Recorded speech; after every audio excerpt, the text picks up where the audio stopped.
Baik, kita ke informasi selanjutnya. Ini Ustadz, ada seorang bocah yang sedang bermain bersama anak sebayanya di Pantai Muara Baru Penjaringan, Jakarta Utara, terseret ombak. Meski berhasil dievakuasi, namun nyawa korban tidak tertolong dan kedatangan jenazah di rumah korban disambut tangis histeris keluarga. Dibawa dengan sepeda motor ke rumah duka, jenazah Adi Lesmana disambut tangis histeris keluarga.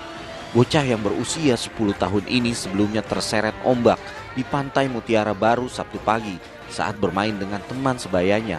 Sayang, meski berhasil ditemukan Sabtu sore, namun nyawa korban tidak tertolong.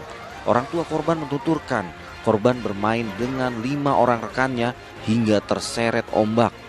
Jadi emang ikut kerja, anaknya apa gimana tuh? Enggak, saya lagi kerja. Kebetulan di lapangan. Oh, lagi kerja di lapangan.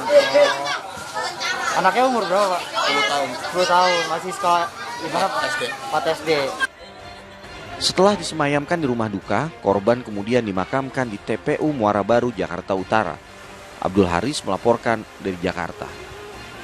Innalillahi, seorang anak yang tengah bermain di pantai bersama teman-temannya meninggal dunia terseret arus ombak di laut. Ustadz Mukhlis, ini dalam kasus ini kan tentu kita tidak bisa menyalahkan siapapun, baik orang tua korban yang pasti sangat kehilangan anak tercintanya. Namun bagaimana seharusnya pengawasan yang dilakukan oleh orang tua terhadap anaknya ini, Ustadz? Tadi tidak ada pengawasan oleh orang tuanya, korban hanya bermain bersama rekan-rekannya, Ustadz.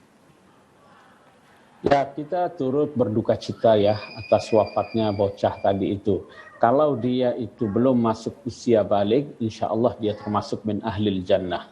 Dan kalau dia sudah masuk usia balik, maka meninggal dalam keadaan tenggelam di lautan itu terbilang syahid insya Allah ya.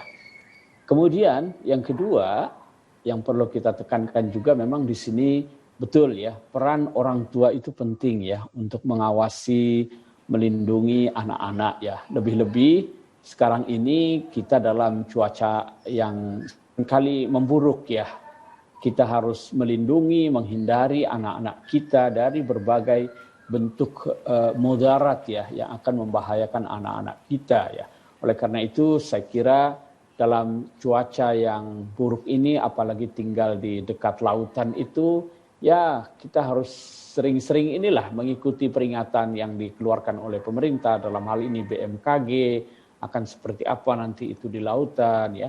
Jadi peran orang tua untuk melindungi anak ini menjadi penting ya. Jadi kita harus selalu awasi lah ya, lebih-lebih dalam cuaca yang selalu atau sering memburuk ini ya. Ya, Ustadz, nah kalau ingin saya menanyakan, meskipun hidup dan matinya seseorang itu sudah digariskan oleh Allah Subhanahu wa Ta'ala, tapi apakah bentuk pengawasan orang tua terhadap anaknya ini termasuk salah satu ikhtiar, Ustadz? Betul, jadi betul bahwa mati, jodoh, rezeki itu sudah diatur oleh Allah Subhanahu wa Ta'ala ya. Tetapi kita kan tidak pernah tahu ya, apakah kita akan menjadi orang bahagia atau sengsara, kaya atau miskin, kan tidak pernah tahu. Jadi kita hanya diminta oleh agama untuk berikhtiar semaksimal mungkin. Di sini berlaku hukum kausalitas, sebab akibat ya.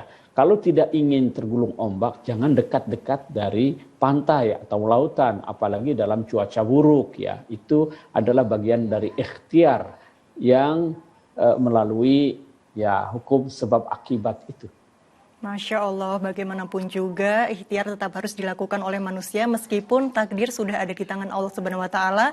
Termasuk dalam kasus ini adalah menghindari laut dulu karena cuaca yang buruk, musim hujan dan juga perlunya pengawasan orang tua terhadap anak-anaknya.